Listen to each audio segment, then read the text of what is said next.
In any life, we have highs and lows, light and dark, wins and losses.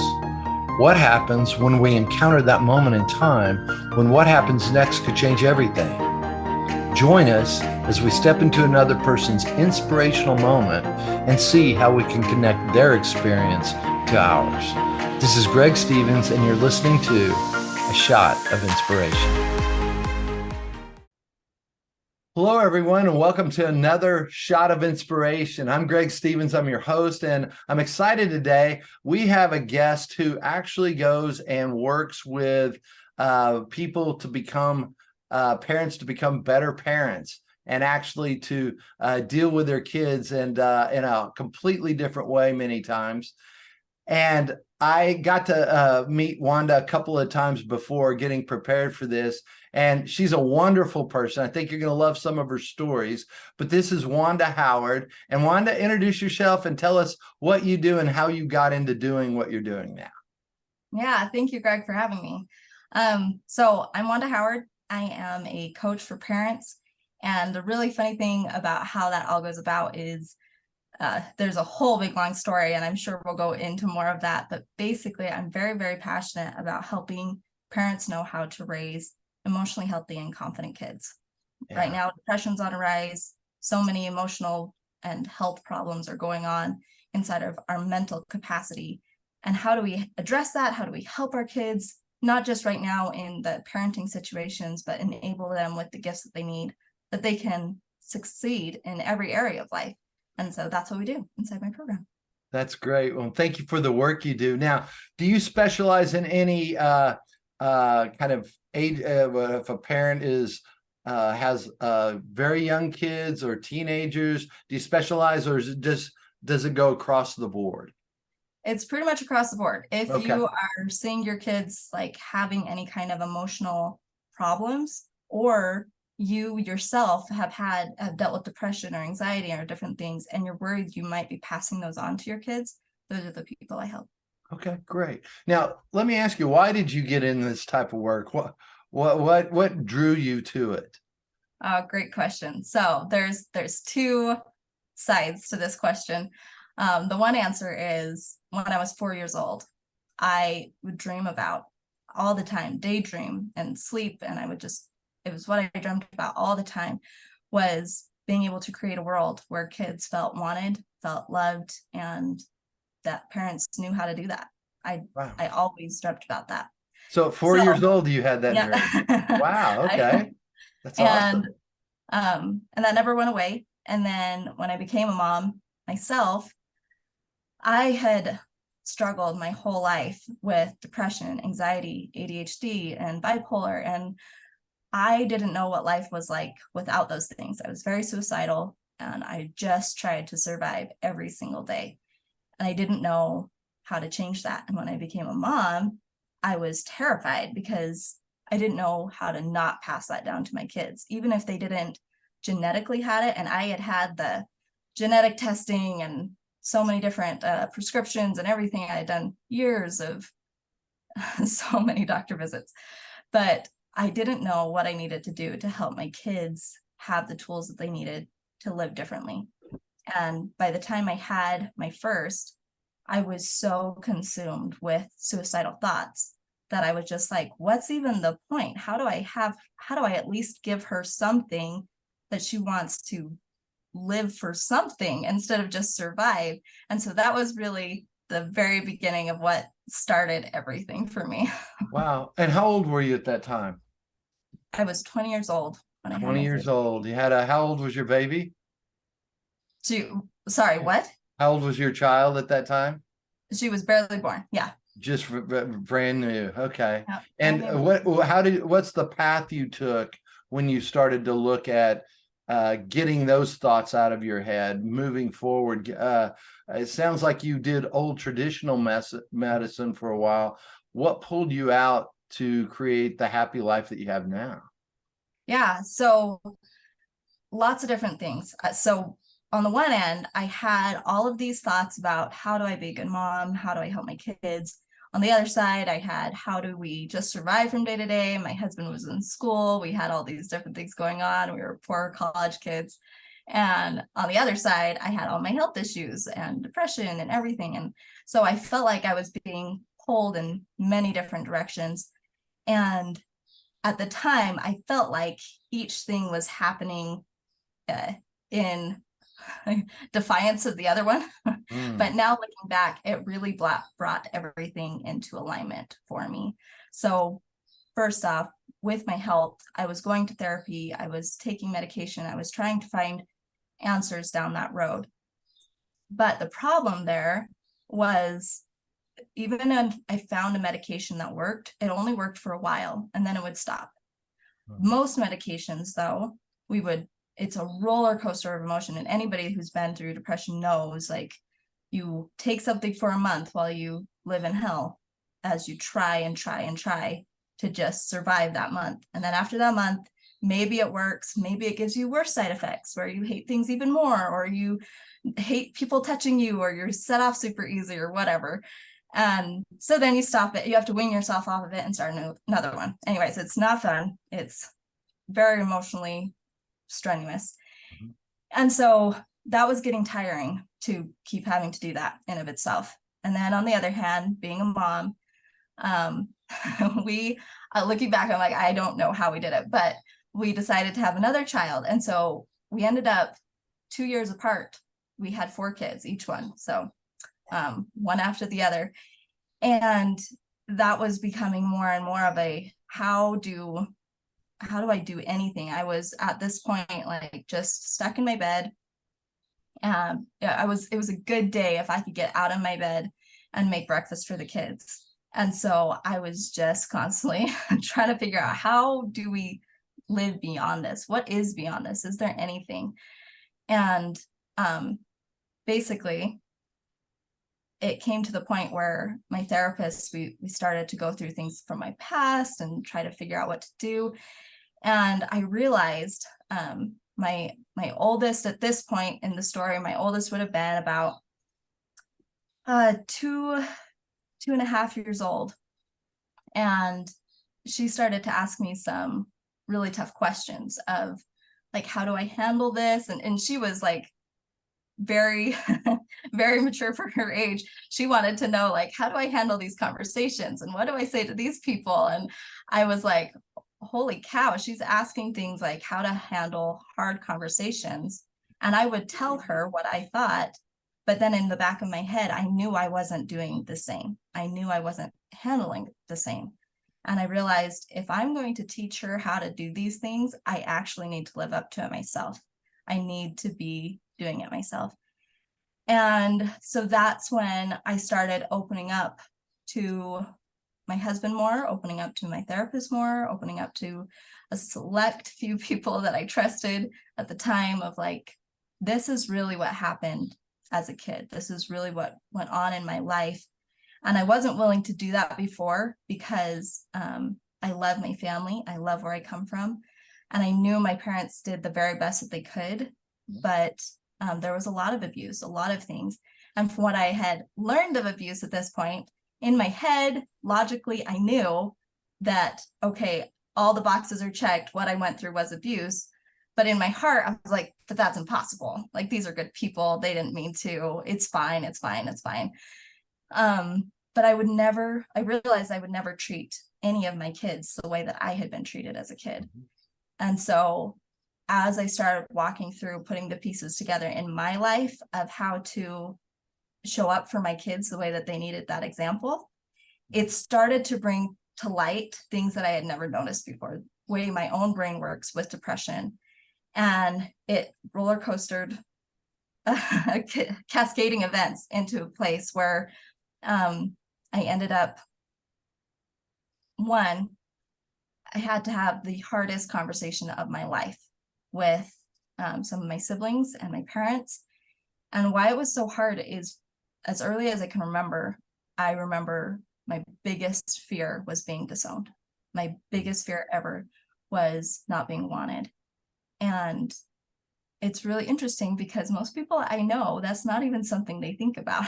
And now looking back, I realize, like, it was because I could see that coming into fruition based off of what I was experiencing as a kid. And so anyways, I went and had these conversations with my family, and they disowned me. They never wanted to see me again. They walked away out of my life, and I didn't know what I was going to do after that point. I felt at the time like I had only lived to make them happy, and now every purpose was gone. Right. And I didn't know what to do. But instead of things getting worse, things like very quickly got better and better very fast. And so I just started journaling down like all of the steps that I did, everything that happened, why was it getting better, what was going on. And as I did that, and I took it to God, and I took it to my therapist, as I talked about it with my husband and the people that I trusted, everything came back to this idea that I had founded myself on truth. And as I moved forward on truth, my brain was able to finally put the pieces together in a way that made sense for my brain, and I was able to move forward with that confidence. Yeah. So Well, that's that's in a nutshell. That's amazing. And it's interesting listening to you. I've had a lot of tough conversations with family. Mine ended up, thought I was going to be disowned. Things shifted, and we had a restoration of our relationship, but I understand the fear under that. And when you were growing up, did you have it sounds like you didn't have an outlet to share with people about the things that were really going on. No, I didn't. So growing up, we moved all the time. By the time I was 15, we had moved over 20 times, and I had stopped counting. Most of the places that we moved to, I tried to just never hear the name of the place because I didn't want to get attached to it in any way. So we would move, and I don't even know most of the places I moved to because of that. We were all homeschooled, and so we never did like go out and interact with people. When I was, the only place that I had like any kind of out source interaction was at church. And when I was about 9 years old, my parents started leaving church and started pushing very hard against God. And so pretty soon that became very much not a helpful place as much as I would have liked it to be. So we were very, very secluded, and there wasn't much. Well, that's part of when you look at some of the abuse, that's one of the things people want. They want that seclusion. And I've got a friend right now, he's my age and working through some of the things that he's actually shut down for years. And as we talk, he keeps apologizing for bringing it up. I'm like, no, you got to get it out, because otherwise it just stays rotten in there. But the more you can get it out, and then don't stay there, folks. Once you get it out, work on those things, because those things can be the most powerful things in your life, the lessons in your life that you can give out to others. I found that over and over in my life. One, I'm sure even what you went through, it made you stronger, and it allowed you to, now you're taking that same thing and you're going out and helping people, something you never thought you would do. But now that thing that ran you, now you're running it. Isn't that beautiful? I agree. I totally agree. Yeah. So, well, let me ask you, what, if someone's looking for some help, where would you tell them to go, or how can they find you? What would you kind of walk people through a path on what they might engage with you if they were to come and work with you? Yeah. So usually the people that come to me are those who, two things. One, they love where they're at, and there's not like this huge friction in the home, but they're noticing that there is some distance between them and their kids. And they're noticing that they, as a parent, feel drained and weighed down when they're interacting with their kids, and they don't like that. They want to know how to change that. The second part of it, though, is so often we see our kids over exaggerate or be in the pit of despair, or they go through these phases where it's hard to know, is this depression? Are these signs that I should be paying attention to, or is this just a phase? And I've gotten really, really good at being able to identify that right away and knowing like this is just a phase, or this is depression, and this is what to look for. And so people come to me about like, how do you start recognizing that, and what are the first steps to help your kid? But after I give them those steps of, so for example, anybody who's listening, if you have a child right now who is saying things like, I never have fun, all of my friends hate me, there's never a good moment, like this very all-encompassing words of all the time things are bad, everyone's against me, those are clear signs of depression. And this is the reason why. Most of depression comes from those who have a brain who works differently and analyzes things differently. And the society in which we live has kept the tools that those kind of people need to really be able to, what's the word? Analyze, there we go. Analyze what's happening around them. So this is a metaphor that I like that really helps get the point across. Picture a monkey, a cat, a goat, and a duck-billed platypus. And they're told to succeed in life, they have to climb a tree. Now, the cat and the monkey both climb up without any problems, different ways, but any problems at all. And then the goat, even after a few stumbles, even figures out that it can jump from branch to branch and get up to the top too. The duck-billed platypus, on the other hand, it's trying and trying and trying, and everybody up at the top of the tree just keeps telling him, it's fine, you're doing great, it's fine. But the duck-billed platypus is down there literally like saying, no, it's not, this is not working. And that's exactly what our brains are doing, is they're saying, no, this is actually not fine, this is not working. So if we are able to understand that and able to analyze like what's going on, we can actually give that duck-billed platypus the tools that it needs to build a staircase, to figure out like how to climb up on one back, and then we can put them onto the next branch. Or so there's different ways to get around it, but it's not by just saying everything's fine. Right. Now, do you work with both the child and the parents, or just the parents? How does that work when you're working with them? Yeah, so I work more specifically with the parents, and this is the reason why. I do believe that God gave each individual the child that he gave them because he knew that they had the talents needed for that child. So my job is to help the parents unlock those talents, those gifts that they're already born with, that they can already do instinctively, and help them be able to put that in a frame that helps their kids the very best way. Good. That's real clear. I appreciate that. What do you think the biggest hurdle parents run into, though, as they're dealing with kids? Because I've talked to so many of my friends. I think they get so frustrated with different pieces, and they're just so worried about their kids' future. What are some of the big things that parents, that they're dealing with, the things that they doubt or that's draining them of their energy? Yes, I love this question. There's three things. These are the three biggest gaps that I've seen in the parenting industry.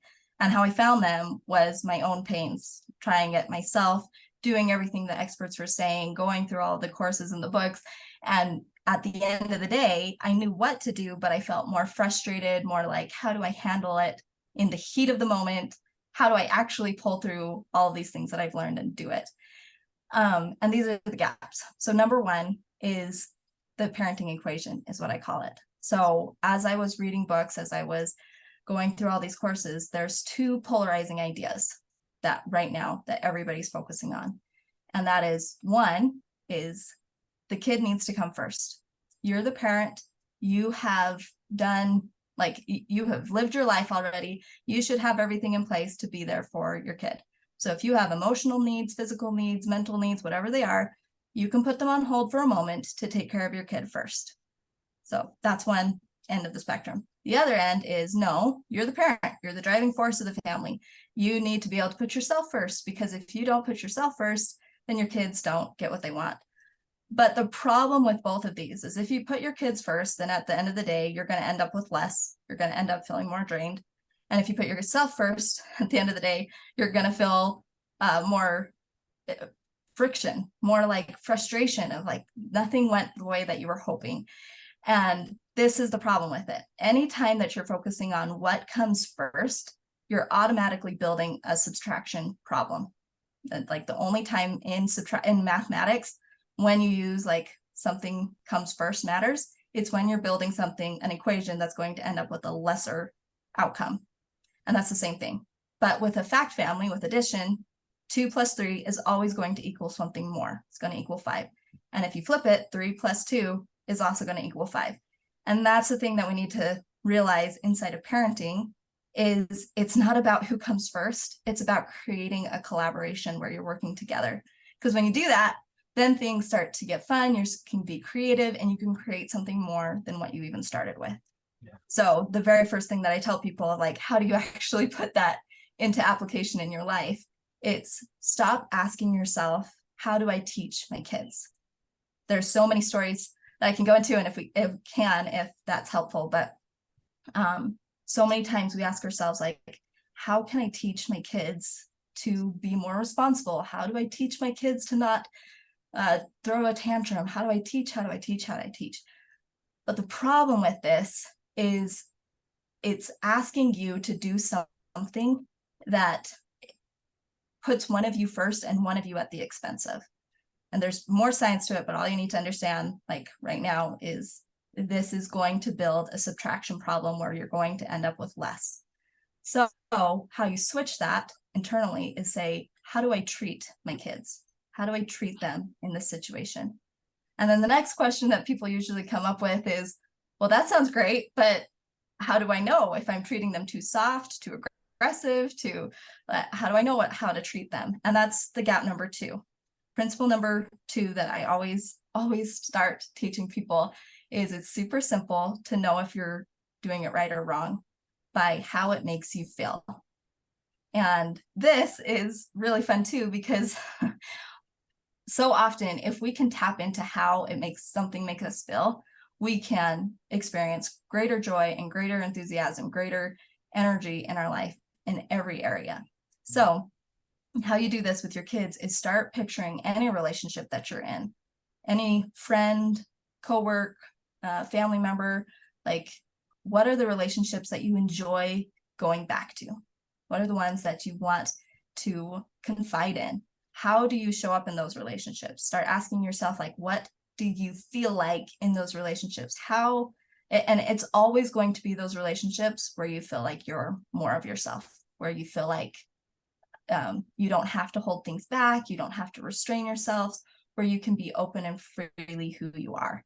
And as soon as you can identify those 2 things, then you have already created the bridge over the 3rd gap, because you're able to create a foundation that lets you start living right now what you're wanting in the future. Let me ask you, is it more difficult for men or women in this? Oh, that's a good question. It's not as much about the gender as much as it is the way that they process things. Okay.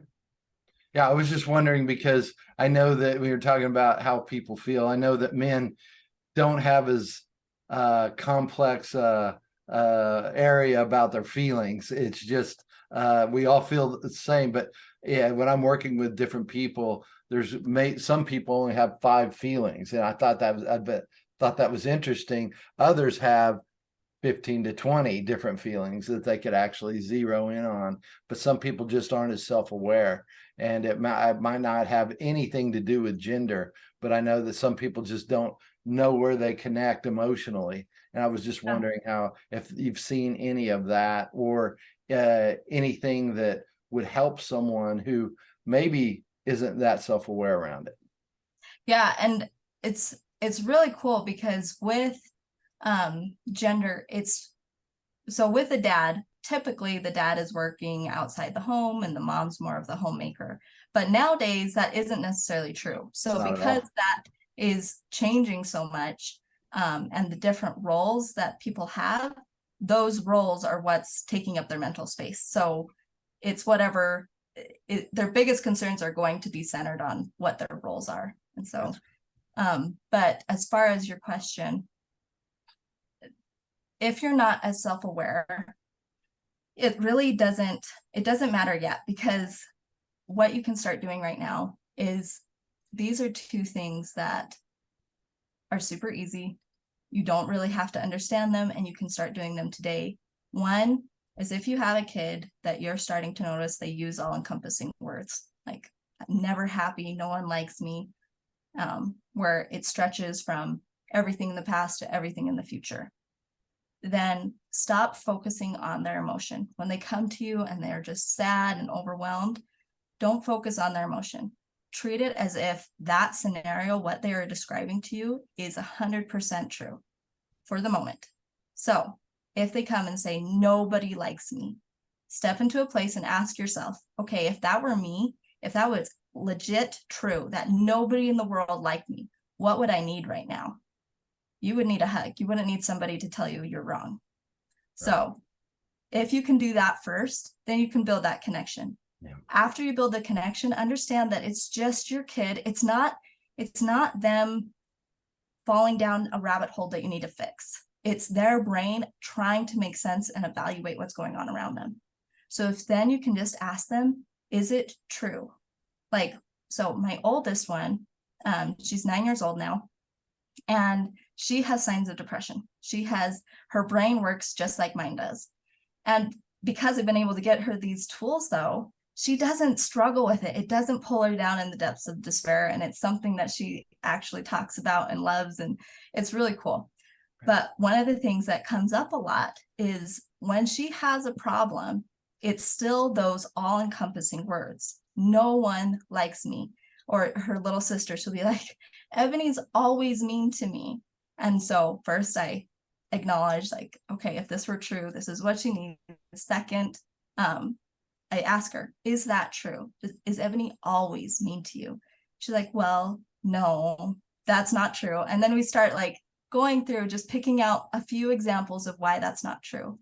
That helps your kid be able to have the pieces they need to finally feel like, okay, my brain can work on its own. It can evaluate these things, and it gives them greater confidence.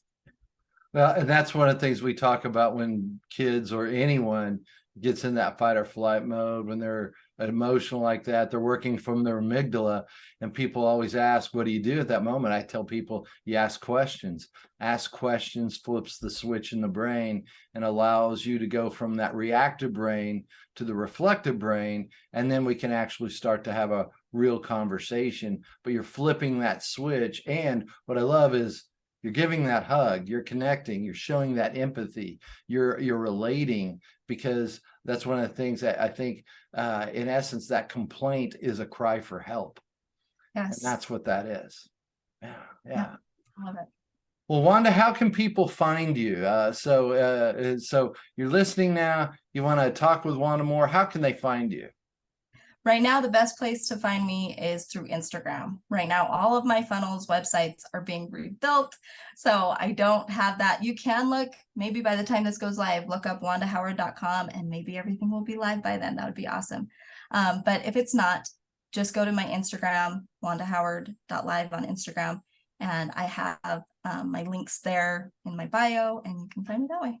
That's so good. So as we finish up, Wanda, what is one inspirational message you would like to leave the audience with? Maybe it's someone who's been inspirational in your life, or just a message you would like to give people. What would be that one inspirational piece? There's so many things that this brings up to my heart, but the very first one comes in the form of a story, if I can share that. Please. So I was probably about 8 years old, and my grandma, she didn't have many fancy worldly possessions, but she took care of everything she owned. But she had these beautiful salt shaker and pepper shaker. It was these white porcelain ones with these big pink flowers on them. And these were like her prized possessions. Me and my brothers were outside, and my brothers found some slugs. And they had heard that salt kills slugs, and they wanted to know. And so that somehow they coerced me into going and asking grandma if I could get her salt shaker. So I went and asked grandma, and I was so worried because I didn't want to offend her. I knew these were special to her. I didn't know what she'd say. And I hated rejection. I had been rejected so much. So this was an intimidating situation for me.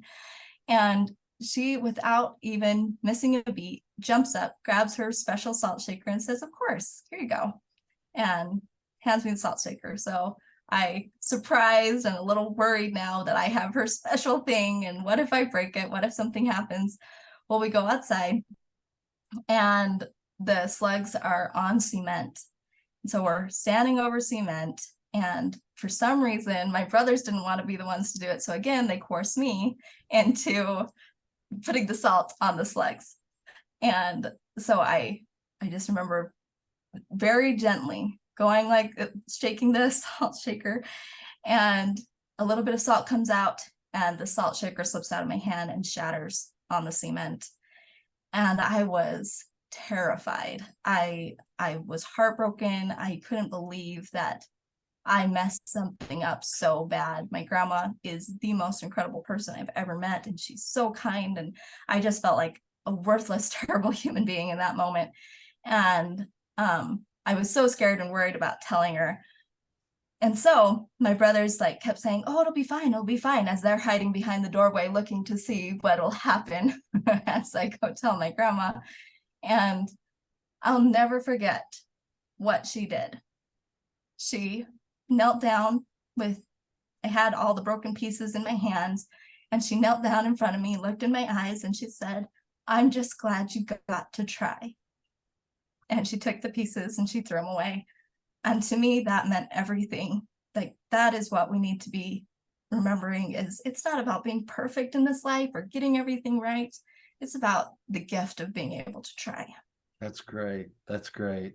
Well, thank you, Wanda. Thank you for being here, and thank you for the work you do and the help you're giving parents. I appreciate that. And I know our audience does too. Thanks for being here. Thanks for having me. Sure thing. And everyone, that's another shot of inspiration. So glad you joined us this week. We'll see you next time. Bye-bye. Thanks for listening to this episode of A Shot of Inspiration. If you like this or any of our other episodes, make sure you rate it and share it with a friend. This is Greg Stevens, and we look forward to being with you next time. Until then, be bold, be courageous, and respectfully speak your truth.